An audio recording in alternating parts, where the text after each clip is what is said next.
All right, today we are talking about a few common mistakes that agents can make when dealing with certain clientele. And I bring up this certain clientele because I've had a couple closings last week and just picked up a new client that falls into this category, and that's divorce, right? The reality is it happens, and in most cases there's property that needs to be sold to for everybody to move on to their next chapter. And so dealing with this is that there's a few things that you want to make sure that you are getting to your agent or your agent's asking for or taking care of to ensure a smooth transaction, because this can get pretty messy and could even end up in some financial consequences if your failure to perform at the end of it because you don't have everything lined up in accordance to where you need to be in your contract. So the first thing is that when I meet with the client, in these cases, I do this with all clients, but especially in this case, is that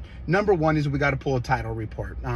We'll go through a preliminary title report, a tax record title report, because I need to know who's actually on title. It could be both people. It could be one of the individuals. In one case, when one of my last clients, there was 3 people on title, which means I now got to get all 3 people on board to sign all the documents from, duties owed, listing agreements, addendums, request for repairs, all that good stuff.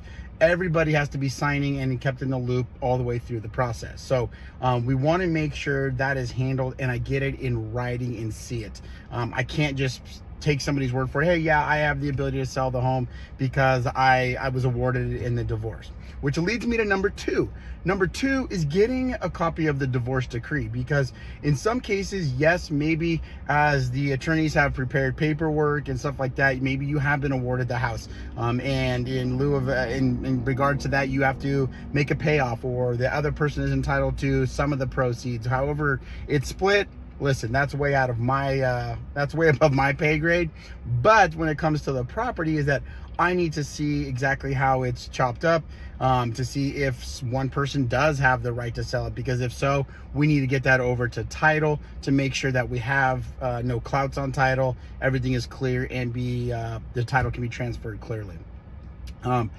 And so that takes us into number 3. So a lot of times is that I come across this is that, some of the proceeds are going to one individual, and, half of them are going to another, or whatever percentage it is or fixed amount it is going to the other person. And, I want it to go to this bank account, I want it to go to that bank account. And if we can't get all of that taken care of first, it puts us in a problem where we almost had a client that they couldn't close on the property because they couldn't figure out where the funds were going to be dispersed to.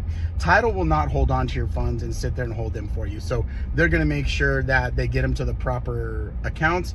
And in some cases, and even in this case, we ended up going with a attorney's trust account. We got it in there. Then once everything was finalized, because there actually wasn't an official divorce decree yet, everything was just kind of still in the process. So it had to go there. It was cleaned up and taken care of. And then number 4 is that make sure you know where all the properties actually are living or residing, because we may need to set up mobile notaries if they're out of state. We may even need to, in some cases, get wet signatures. So we may have to have docs overnighted from one state to back to title to another state. So we want to make sure that we have plenty of opportunity and time to get that done, so we're not having to push closing or miss a deadline because of waiting for documents to come back and forth for another state. So make sure you're getting those documents and information over to your agent. A good agent's going to be making sure that they got all that stuff to ensure a smooth transaction, and you can close out this chapter and move on. So if you have any questions on this topic or any of the other real estate topics, feel free to give me a call. My number's always below, or click on one of the buttons there and shoot me a message.